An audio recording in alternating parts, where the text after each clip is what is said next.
हाय, मैं हूँ शहनाज। तो क्या आप भी एक इंडक्शन लेना चाहते हैं या कुछ जानकारी चाहते हैं इंडक्शन के बारे में? आपको भी जानना है कि क्या ये इंडक्शन फ़ायदेमंद रहेगा, काम को आसान करेगा या फिर कैसे इसे यूज़ किया जाता है, किस टाइप के बर्तन इसमें यूज़ होते हैं, किस तरह से इसको क्लीन किया जाता है और क्या इसकी सेफ्टी होगी। तो आज की वीडियो में मैं आपको बताऊँगी इंडक्शन के बारे में कि कैसे इसे यूज़ किया जाएगा, किस तरह के बर्तन के साथ ये काम करता है और कुछ सेफ्टी भी आपको बरतनी होगी क्योंकि एक इलेक्ट्रॉनिक आइटम है जो कि बिजली से चलता है, तो सेफ्टी बरतनी बहुत ज़्यादा ज़रूरी है। तो वीडियो को ज़रूर देखिए, उम्मीद है आपको ये वीडियो हेल्पफुल होगा। तो चलिए स्टार्ट करते हैं। तो मैंने अमेज़ॉन से 2 इंडक्शन मंगाए हैं जो कि प्रेस्टीज के हैं 1600 वॉट्स के, जो कि पिक 20.0 है, और एक इंडक्शन मुझे 2000 का पड़ा। तो मैंने 2 इंडक्शन मंगाए हैं अमेज़ॉन से, और इससे पहले भी मैंने प्रेस्टीज का इंडक्शन यूज़ किया है, ये वाला, और ये मुझे काफ़ी पसंद आया। सबसे पहले बात करेंगे कि इंडक्शन को कैसे यूज़ करते हैं। तो इसको यूज़ करना कोई बहुत ज़्यादा मुश्किल काम नहीं है, बस अगर आप थोड़ा सा समझ जाएंगे कि कैसे यूज़ करना है तो आप इसे मस्त में आराम से डेली यूज़ कर सकते हैं। तो सबसे पहले आपको इसका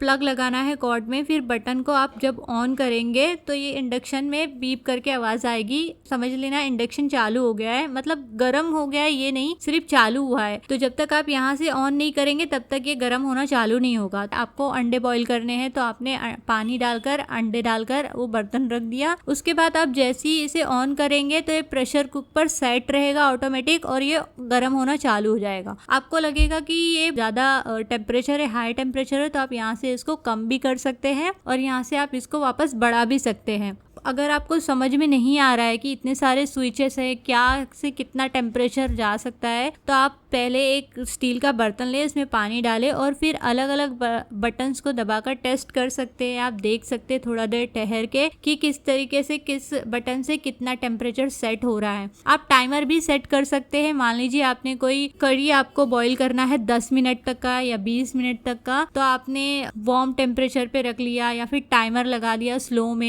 और आपने टाइमर लगा दिया, तो उससे भी आपका काम आसान हो जाएगा और ये धीमे धीमे बॉईल करता रहेगा उसको। अगर आप अंडे वगैरह उबालना चाहते हैं, दूध उबालना चाहते हैं, पानी उबालना चाहते हैं, चाय बनाना चाहते हैं या दाल चावल बनाना चाहते हैं, बहुत जल्दी क्विकली बन जाता है, बहुत जल्दी हीट कर देता है ये और काम आसान कर देता है। आई थिंक जब आपके घर में इंडक्शन होगा और आप इसे यूज करना चालू करोगे तो आपको लगेगा कि हाँ, इससे मेरा गैस भी काफी बच रहा है, गैस सिलेंडर का जो गैस है वो भी काफी बच रहा है और काम भी बहुत क्विकली हो जा रहा है, क्योंकि गैस में भी आप खाना बना लेते हो, सब्जी वगैरह बना रहे हो, कुछ रोटी बना रहे हो, तो वहां पर आपने दाल चावल रख दिया तो आपका काम थोड़ा इजी हो जाता है। तो बात करते हैं इसमें किस तरह के बर्तन यूज कर सकते हैं। तो स्टील के बर्तन, आयरन के बर्तन और नॉन स्टिक बर्तन हम आराम से यूज कर सकते हैं इस पर, क्योंकि जो नॉन स्टिक बर्तन होते हैं वो आप देखोगे तो नीचे से फ्लैट होते हैं, मतलब उसमें ये काम करता है, उसके साथ ये काम करता है। बट अगर ये नीचे से फ्लैट नहीं होगा तो ये जिस एरिया में हीट होता है वो हीट नहीं दे पाएगा बर्तन को और ये शायद ऑन ही नहीं होगा। तो इसलिए स्टील के बर्तन में भी ये काम करेगा, आयरन के बर्तन में भी ये काम करेगा।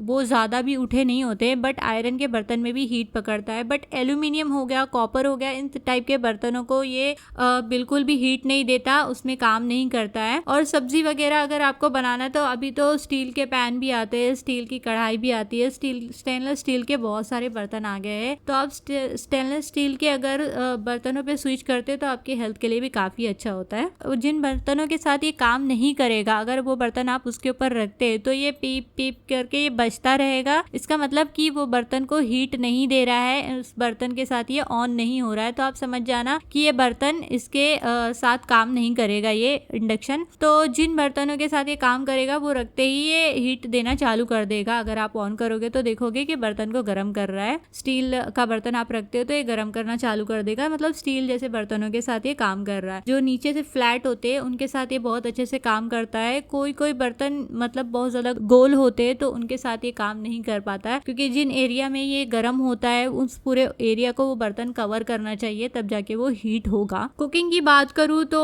कुकिंग काफी जल्दी हो जाती है, क्योंकि इसका जो हीट हम टेम्परेचर सेट कर सकते हैं अपने हिसाब से। तो इसीलिए ये अगर बहुत ज्यादा आपको कुक करना है तो आपने प्रेशर कुक पे सेट कर दिया तो बहुत जल्दी बॉईल हो जाएगा, तो कुकिंग भी बहुत जल्दी हो जाती है, काफ़ी अच्छे से हो जाती है। लेकिन अगर आपको भुनाई वगैरह करना है तो उस टाइप के आपको बर्तन चाहिए। मान लीजिए आपने स्टेनलेस स्टील चूज़ किया है बर्तन, तो उसमें क्या है, भुनाई करने में थोड़ी दिक्कत आती है क्योंकि उसके जो तले होते हैं वो पतले होते हैं। तो अगर मोटे होगे अगर स्टेनलेस स्टील के थोड़े, तो उसमें आप भुनाई कर सकते हैं। अगर आप भुनाई के लिए देखेंगे तो आपको उस तरीके के बर्तन भी चूज करना पड़ेंगे, तो उसमें काम बन जाएगा आपका। तो ये काफ़ी अच्छा है कि आप टाइम सेट कर सकते हैं और बाकी दूसरे काम कर सकते हैं। बट दूध वगैरह बॉईल करना है तो कीप वार्म पे रखेंगे तो ओके है, बट अगर आपने मिल्क वाले टेम्परेचर पे सेट किया तो ये बॉयल होगा और दूध पूरा नीचे गिर जाएगा, तो उसमें आपको नज़र रखनी पड़ेगी। बट बाकी चीज़ों में अगर आप सेट करते हैं दूध वगैरह को तो ये बॉईल करके नीचे गिरा देगा, और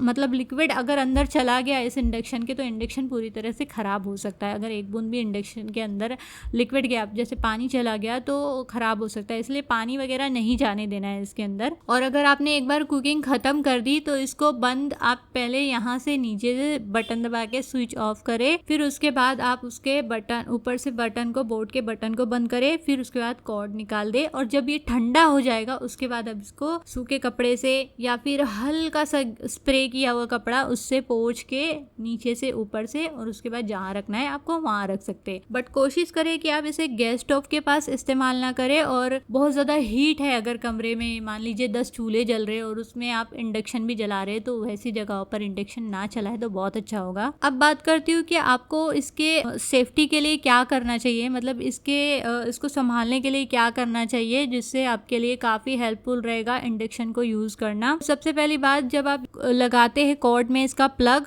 तो जब आप निकालते हैं ना तो खींच के मत निकालिएगा, पूरा उसका प्लग पकड़ के फिर निकालिएगा। एंड सेकंड चीज़, अगर ये थोड़ा भी कहीं से डैमेज है या प्लग वगैरह हो गया या फिर अंदर से कुछ काम नहीं कर रहा है, तो आप इसे सर्विस सेंटर में दीजिए या फिर किसी रिपेयर करने वाले को दीजिए, या फिर आपने कहीं से मंगाया है और वहाँ से वारंटी है, कहीं से लिया है तो उनको दिखाइए। बट अपने से आप बनाने की कोशिश बिल्कुल मत कीजिएगा, और इसके अंदर पानी वगैरह बिल्कुल जाने मत दीजिएगा। अगर पानी गलती से दूध उबाला और गलती से गिर गया तो आप पहले वहां से स्विच ऑफ करेंगे नीचे से, फिर उसके बाद बटन करेंगे बंद, फिर कॉर्ड में से निकालेंगे आपका प्लग, और उसके बाद जब आप अपना बर्तन हटा के हल्के से पोंछ लेंगे और कोशिश करेंगे उसको पूरा ठंडा होने के देने के लिए। एंड जितना कोशिश करें आप उसके अंदर लिक्विड ना जाने देने की उतना अच्छा है, उतने टाइम तक का चलेगा ये। एंड बच्चों से बिल्कुल दूर रखेंगे इसको, छोटे बच्चों से। और कुछ बातें हैं जो आपको बिल्कुल भी नहीं करनी है। मान लीजिए कि आपने इंडक्शन यूज किया तो ये गर्म ही रहता है, कुछ वक्त लगता है इसको ठंडा होने के लिए, तो आप इसमें हाथ बिल्कुल भी मत लगाइएगा। अगर आपको लगता है इंडक्शन बहुत ज़्यादा गंदा है तो आपने इसको पूरी तरह से ठंडा कर लिया और उसके बाद स्पंज से आप थोड़ा सा डिटर्जेंट या फिर थोड़ा सा लिक्विड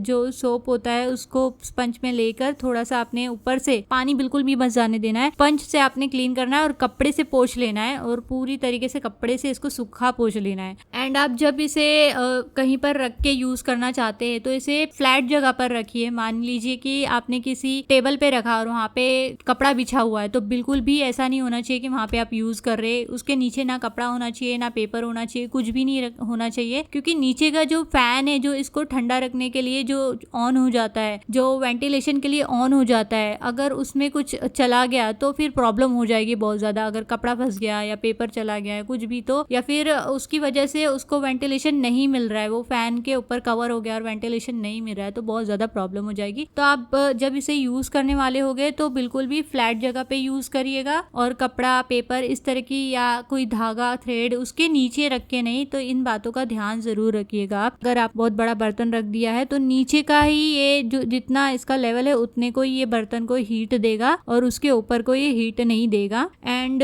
आप 5 किलो 6 किलो अगर दूध बॉईल करते हैं, मतलब एक अंदाजे के हिसाब से मैं आपको वजन का बता रही हूँ कि अगर आप 4-5 किलो दूध बॉईल करते हैं तो आराम से कर सकते हैं। ऐसा नहीं कि आपने इतना वजन रख दिया है तो इससे कुछ प्रॉब्लम होगी, इसमें आराम से आप इतना वजन देकर पका सकते हैं खाना। तो ये थी इंडक्शन के बारे में कुछ जानकारी। तो मैंने जो प्रेस्टीज का इससे पहले यूज़ किया है वो भी इंडक्शन काफ़ी अच्छा था, लेकिन उसके मुकाबले मुझे ये भी काफ़ी अच्छा लगा। और ये इंडक्शन थोड़ा हल्का है, 1.9 kg का है। इससे भी हल्के इंडक्शन आते हैं, लेकिन ये प्रेस्टीज का मैंने यूज़ किया है इसलिए मुझे काफ़ी पसंद आया था वो वाला इंडक्शन, तो इसलिए मैंने इस बार भी प्रेस्टीज का ही मंगाया। और हल्का होने से हम क्या है ना, कहीं जा रहे हैं, मान लीजिए आजकल बहुत लोग अपनी हेल्थ के लिए अवेयर हो गए, बाहर का खाना अवॉइड करते हैं, तो हम कहीं हॉलीडे पे जा रहे हैं, कहीं होटल वगैरह बुक किए, तो हम इंडक्शन को कैरी करके लेके जा सकते हैं और अपने घर का खाना वहाँ पे होटल में कुक कर सकते हैं, तो काफ़ी अच्छा होता है। या फिर छोटे बच्चे के साथ जा रहे हैं आप, जो कि बहुत छोटा है, 1 साल का है या फिर 6 महीने का, 7 महीने का, 8 महीने का है, और उसको बेबी फूड आपको बनाना होता है, तो आपने क्या किया, मतलब सीरियल्स वगैरह, होममेड सीरियल्स बना दिया और वहाँ पे जाके आप उसके लिए पानी बॉईल कर सकते हैं या फिर सीरियल्स बना सकते हैं या फिर उपमा या फिर पोहा, कुछ भी आप बना के दे सकते हैं। तो कैरी करने के लिए भी काफ़ी अच्छा होता है, हल्का वाला जो रहता है। ये 2000 का एक मुझे मिला है। तो इसकी बिल्ड क्वालिटी की बात करूँ तो काफ़ी अच्छी बिल्ड क्वालिटी है इसकी और काफ़ी अच्छा कुकटॉप है ये। इस इंडक्शन के साथ हम लोगों को 1 ईयर की वारंटी मिलती है। उम्मीद है आपको वीडियो हेल्पफुल लगी होगी। अगर आपको फिर भी कोई क्वेश्चन है इंडक्शन से लेकर तो आप कमेंट बॉक्स में कमेंट कर सकते हैं, उसका जवाब मैं ज़रूर दूंगी और इनका लिंक मैं डिस्क्रिप्शन में दे दूंगी। और भी इंडक्शंस जो मुझे सही लगते हैं उनका भी मैं आपको लिंक डिस्क्रिप्शन में दे दूंगी, जिनका प्राइस कम है लेकिन चलते काफ़ी अच्छे हैं, तो उनका भी लिंक मैं डिस्क्रिप्शन में दे दूंगी। तो अगर आप लेना चाहते हैं, बाय करना चाहते हैं तो डिस्क्रिप्शन में दिए हुए लिंक का भी इस्तेमाल कर सकते हैं। वीडियो कैसी लगी, आपको अच्छी लगी हो तो लाइक ज़रूर करना और चैनल को ज़रूर सब्सक्राइब करना। पूरा वीडियो देखने के लिए थैंक यू।